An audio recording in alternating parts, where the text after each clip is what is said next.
Hello दोस्तों, स्वागत है आप सभी का हमारे YouTube channel study with smartness में। आज हम स्टार्ट करने जा रहे हैं एक नया चैप्टर ऊर्जा एनर्जी, अर्थात ऊर्जा किसे कहते हैं उसके बारे में सारी information exam point of view से जितनी जो भी चीज़ें इंपॉर्टेंट हैं वो सभी चीज़ें हम आपको इस वीडियो में उपलब्ध कराने की कोशिश कर रहे हैं। चलिए स्टार्ट करते हैं। आज का लेक्चर की गई है किसी वस्तु द्वारा कार्य करने की क्षमता को हम ऊर्जा कहते हैं। ऊर्जा एक अदिश राशि है, अर्थात इसमें सिर्फ परिमाण होता है, दिशा नहीं होती है। तो दोस्तों, ऊर्जा की व्याख्या हम इस प्रकार करते हैं कि जो कार्य करने की क्षमता होती है कि हम कितना कार्य कर पा रहे हैं, उसे हम ऊर्जा कहते हैं। ऊर्जा एक अदिश राशि है, अर्थात इसमें दिशा की आवश्यकता नहीं होती है। इसका एसआई मात्रक है जूल। याद कर लीजिएगा, ऊर्जा का एसआई मात्रक होता है जूल। जो डेफिनेशन है उसको भी हम देख लेते हैं। एक जूल कार्य करने के लिए आवश्यक ऊर्जा को एक जूल ऊर्जा कहते हैं, अर्थात 1 kilo joule is equal to 1000 joule. मात्रक के रूप में जूल का जो नाम है वो ब्रिटिश भौतिक शास्त्री जेम्स प्रेस्कॉट जूल के नाम पर रखा गया है। याद करने लायक तथ्य है दोस्तों, जेम्स प्रेस्कॉट जूल के नाम पर ऊर्जा के मात्रक का नाम जूल रखा गया है। ऊर्जा के क्या क्या एग्जाम्पल हैं? बहते पानी में भी ऊर्जा होती है जिसका उपयोग पवन चक्की चलाने में किया जाता है। दूसरा एग्जाम्पल है बारूद में ऊर्जा होती है जिसका उपयोग पत्थर की शिलाएं तोड़ने अथवा तोप से गोला दागने में हो सकता है। तीसरा एग्जाम्पल इसका दोस्तों, बिजली की धारा में ऊर्जा होती है जिसे बिजली की मोटर चलाई जाती है। और इसका चौथा एग्जाम्पल, सूर्य के प्रकाश में भी ऊर्जा होती है जिसका उपयोग प्रकाश सेलों द्वारा बिजली की धारा उत्पन्न करने में किया जाता है। और इसका पांचवा एग्जाम्पल है अणु बम में भी नाभिकीय ऊर्जा होती है। अर्थात कहने का दोस्तों, हमारे चारों तरफ ऊर्जा ही है जिसके द्वारा हम कार्य कर पाते हैं। किसी भी वस्तु में, हर एक वस्तु में, चाहे वो सजीव हो निर्जीव हो, हर जगह ऊर्जा निहित होती है। और उसी के द्वारा इस पृथ्वी अगर घूर्णन कर रही है और सूर्य में भी जो अपना ऊष्मीय और तापीय है वो भी एक ऊर्जा के कारण ही है। अर्थात ऊर्जा हमारे चारों ओर विद्यमान है दोस्तों। यहाँ पर देखिए, जो ये पहली जो गेंद है ये ऊपर स्थित है, अर्थात किसी ऊंचाई पर स्थित है। तो यहाँ पर एक स्थितिज ऊर्जा होती है, मतलब कि स्थिति के कारण जो भी उत्पन्न ऊर्जा होती है वो स्थितिज ऊर्जा होती है। ये जो दूसरी प्रकार की गेंद है वो गतिमान है। जी हाँ, इसे ऊपर से नीचे गिराया जा रहा है, ये गतिमान, अर्थात इसमें एक गतिज ऊर्जा होगी। और एक तीसरी गेंद है उसमें आंतरिक ऊर्जा होती है दोस्तों, जिसमें वस्तु अपने स्थान पर निहित होती है, अपने स्थान पर ही जमी हुई होती है, उसमें भी एक आंतरिक ऊर्जा होती है। अर्थात हर तरह की वस्तु, चाहे वो गतिमान हो या ना हो, किसी स्थिति विशेष के कारण हो या फिर सुसुप्त रूप से पड़ी हुई हो, हर एक वस्तु में किसी न किसी प्रकार की ऊर्जा संचित होती है।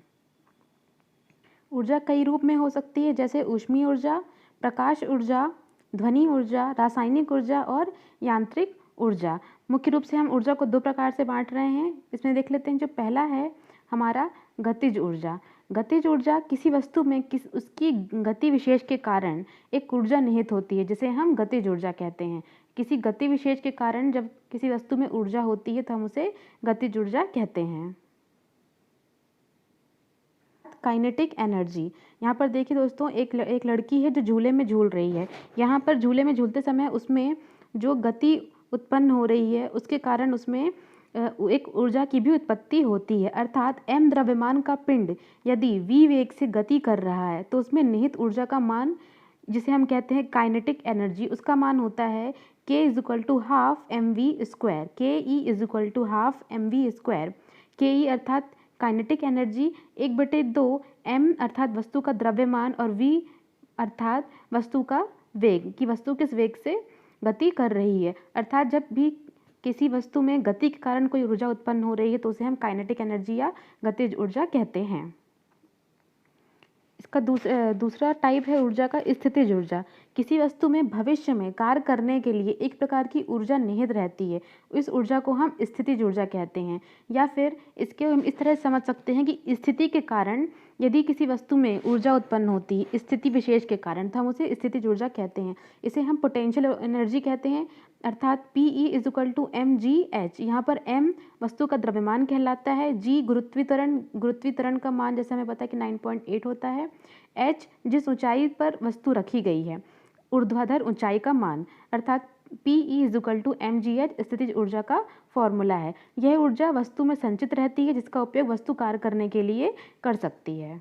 दिया गया है रोलर कोस्टर में जब गाड़ी सबसे ऊंचाई पर रहती है तो उसकी स्थितिज ऊर्जा भी सर्वाधिक होती है तथा जब वो सबसे नीचे आ जाती है तो उसमें गतिज ऊर्जा सर्वाधिक होती है। जी हाँ दोस्तों, जैसे कि हम जानते हैं रोलर कोस्टर अधिक ऊंचाई पर जाकर वापस पुनः जब नीचे आता है तो पूरी ऊंचाई पर पहुंचने पर उसमें स्थितिज ऊर्जा सबसे अधिक होती है क्योंकि वो उसकी स्थिति के कारण उत्पन्न हो रही ऊर्जा है। जब वो नीचे से ऊपर की ओर जा रहा होता है तो उसमें गतिज ऊर्जा होती है, गतिज ऊर्जा होती है और ऊपर पहुंचकर उस पर स्थितिज ऊर्जा अधिकतम हो जाती है और गतिज ऊर्जा न्यूनतम हो जाती है। और वापस जब रोलर कोस्टर नीचे उतरता है तो वहाँ पर स्थितिज ऊर्जा न्यूनतम होती है और गतिज ऊर्जा अधिकतम हो जाती है। तो एग्जाम पॉइंट ऑफ व्यू से इम्पॉर्टेंट है, ये ज़रूर आपको देखने मिलेंगे। बांध बनाकर इकट्ठा किए गए पानी की ऊर्जा, यहाँ जी हाँ, जो बांध बनाकर हम पानी इकट्ठा करते हैं तो उस पानी में स्थितिज ऊर्जा होती है। घड़ी की चाबी में संचित ऊर्जा, घड़ी की चाबी में भी संचित ऊर्जा स्थितिज ऊर्जा होती है। और तनी हुई स्प्रिंग या कमानी की ऊर्जा, इसमें भी स्थितिज ऊर्जा निहित होती है। सिद्धांत दिया गया है ऊर्जा संरक्षण का सिद्धांत, law of conservation of energy. इसके अनुसार ऊर्जा का ना तो नुकसान होता है, यहाँ पर दिया गया है दोस्तों, ऊर्जा का ना तो नुकसान होता है और ना ही नष्ट होता है। ऊर्जा अर्थात ऊर्जा का ना तो जन्म होता है और ना ही उसे नष्ट किया जा सकता है, केवल इसका स्वरूप बदला जा सकता है। और यही द्रव की अविनाशिता का भी नियम है। कहने का मतलब है जिस तरह की हम किसी भी प्रकार के द्रव, चाहे वो ठोस हो, द्रव हो अथवा गैस हो, उसका विनाश नहीं होता है और ना ही उसका हम जन्म ले सकते हैं। उसका केवल आकार स्वरूप परिवर्तन होता है, वह एक प्रकार से दूसरे प्रकार में परिवर्तित होता है। ठीक उसी प्रकार ऊर्जा के साथ भी यही चीज़ें हैं दोस्तों। ऊर्जा का ना तो जन्म होता है और ना ही उसे नष्ट किया जाता है, उसका केवल स्वरूप परिवर्तित होता है। कहने का मतलब है किसी भी बिंदु पर गतिज और स्थितिज ऊर्जा का योग हमेशा नियत रहता है। यही ऊर्जा संरक्षण का सिद्धांत है दोस्तों की किसी भी बिंदु पर गतिज और स्थितिज ऊर्जा का जो योग होता है वो हमेशा एक कांस्टेंट राशि होती है, अर्थात ½ mv² + mgh kinetic energy plus potential energy is equal to एक कांस्टेंट, हमेशा एक अचर राशि प्राप्त होती है। अर्थात जब कोई वस्तु नीचे हो, ऊपर हो और वापस नीचे आए तो उसमें गतिज ऊर्जा, जब वो वस्तु नीचे है तो गतिज ऊर्जा अधिक होगी, स्थितिज ऊर्जा कम होगी। किंतु जब वस्तु ऊपर पहुंच चुकी होती है तो उसमें स्थितिज ऊर्जा अधिक होती है और गतिज ऊर्जा न्यूनतम हो जाती है। लेकिन इन दोनों पॉइंट पर जब हम दोनों ही प्रकार की ऊर्जा का योग करते हैं कैलकुलेट, तो हमें एक नियतांक या फिर एक कांस्टेंट राशि ही प्राप्त होती है। और यही ऊर्जा संरक्षण का सिद्धांत है या फिर द्रव्य की अविनाशिता का नियम भी यही है। ये देखिए दोस्तों, इस डायग्राम में बहुत अच्छे से दिखाया गया है। जब भी कोई व्यक्ति इस पॉइंट पर पहुंच चुका है तो वहाँ पे काइनेटिक एनर्जी 0 है किंतु पोटेंशियल एनर्जी 100% है। वही जब वो नीचे की ओर गति कर रहा होता है तो उसकी काइनेटिक एनर्जी सपोज 50% है, उसकी पोटेंशियल एनर्जी भी 50% है। और जब वो व्यक्ति सबसे नीचे होता है तो उसकी पोटेंशियल एनर्जी 0 हो जाती है किंतु काइनेटिक एनर्जी 100% होती है। तो इसी तरह आप किसी भी पॉइंट पर कैलकुलेट करेंगे तो जो ऊर्जा का जो एक कांस्टेंट राशि है वो हमेशा कांस्टेंट ही रहेगी, उसमें कोई परिवर्तन नहीं होता। 100% ही रहती है, केवल उसमें डिवीजन होता है काइनेटिक और पोटेंशियल एनर्जी के बीच में। इस्तेमाल करते हैं, जो भी अपने ऊर्जा का संरक्षण करते हैं उसका रूप एक दूसरे से परिवर्तित करते हैं। तो इन्हीं चीज़ों को हम यहाँ पर देखने जा रहे हैं, कैसे कौन कौन से उपकरण हैं जो ऊर्जा का एक रूप से दूसरे रूप में परिवर्तन कर रहे हैं। इसमें पहला है हमारा सौर सेल, जो प्रकाश ऊर्जा को विद्युत ऊर्जा में परिवर्तित करता है। दोस्तों ये जो लिस्ट हम आपको बनाकर देने जा रहे हैं इसे बहुत अच्छे से याद कर लीजिएगा, एग्जाम पॉइंट ऑफ व्यू से बहुत ही इंपॉर्टेंट है कि जो सौर सेल है वो प्रकाश ऊर्जा को विद्युत ऊर्जा में परिवर्तित करता है। डायनेमो हमारा यांत्रिक ऊर्जा को विद्युत ऊर्जा में परिवर्तित करता है। विद्युत मोटर विद्युत ऊर्जा को यांत्रिक ऊर्जा में परिवर्तित करता है। माइक्रोफोन हमारा ध्वनि ऊर्जा को विद्युत ऊर्जा में परिवर्तित करता है। इसके अलावा लाउड स्पीकर विद्युत ऊर्जा को ध्वनि ऊर्जा में, सितार यांत्रिक ऊर्जा को ध्वनि ऊर्जा में, बल्ब, ट्यूबलाइट, हीटर आदि जो भी ज्वलनशील वस्तुएं हैं वो विद्युत ऊर्जा को प्रकाश और ऊष्मीय ऊर्जा दोनों में, ध्यान से देखिएगा, बल्ब, ट्यूबलाइट, हीटर, क्योंकि जब भी ये जलते हैं तो इसमें ऊर्जा के साथ साथ जो प्रकाश है और ऊष्मा दोनों ही चीज़ें विद्यमान होती हैं। जब भी ये जलते हैं तो इसमें प्रकाश भी उत्पन्न होता है और ऊर्जा भी, ऊष्मा भी उत्पन्न होती है।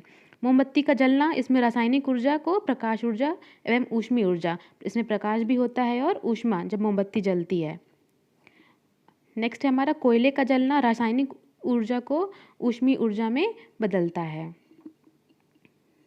विद्युत सेल रासायनिक ऊर्जा को विद्युत ऊर्जा में बदलता है। इंजन जो है वो ऊष्मा ऊर्जा को यांत्रिक ऊर्जा में, और प्रकाश विद्युत सेल जो है प्रकाशीय ऊर्जा को विद्युत ऊर्जा में बदलता है। यहाँ पर द्रव्यमान तथा ऊर्जा की समतुल्यता का एक प्रमेय दिया गया है, बहुत ही फेमस है। सन 1905 में आइंस्टीन ने अपना आपेक्षिक सिद्धांत प्रतिपादित किया, जिसके अनुसार कणों का द्रव्यमान उनकी गतिज ऊर्जा पर निर्भर करता है। कणों का जो द्रव्यमान है वो उसकी गतिज ऊर्जा पर निर्भर करता है, अर्थात यदि किसी वस्तु में कुछ द्रव्यमान है तो उसमें उसके तुल्य कुछ ऊर्जा भी ज़रूर होती है, और यदि उसमें कुछ ऊर्जा है तो उसके तुल्य एक द्रव्यमान भी उपस्थित होता है। यही आइंस्टीन द्वारा दिया गया द्रव्यमान ऊर्जा की समतुल्यता का सिद्धांत है। इसके अनुसार द्रव्यमान ऊर्जा अल्बर्ट आइंस्टीन के निम्नलिखित सूत्र से एक दूसरे में संबंध दर्शाते हैं। यहाँ पर देखिए एक दिया गया है, energy, mass, speed of light, इन तीनों के बीच में एक संबंध दर्शाया गया है। E is equals to m c square, E is equals to m c square. ये सीधे सीधे क्वेश्चन में पूछा जाने वाला प्रश्न है कि E is equals to m c square किसका सिद्धांत है। तो ये द्रव्यमान समतुल्यता का सिद्धांत है, जिसे आइंस्टीन द्वारा 1905 में दिया गया था, जहाँ E एनर्जी है, M मास है और C स्पीड ऑफ लाइट को डिनोट करता है। आई होप दोस्तों आपको ये हमारा वीडियो पसंद आया होगा। इसे लाइक, सब्सक्राइब और शेयर करना बिल्कुल भी ना भूलें। बने रहिए हमारे चैनल के साथ, और आगे भी हम आपको देंगे ऐसी बहुत ही महत्वपूर्ण जानकारियाँ जो आपको एग्जाम में बहुत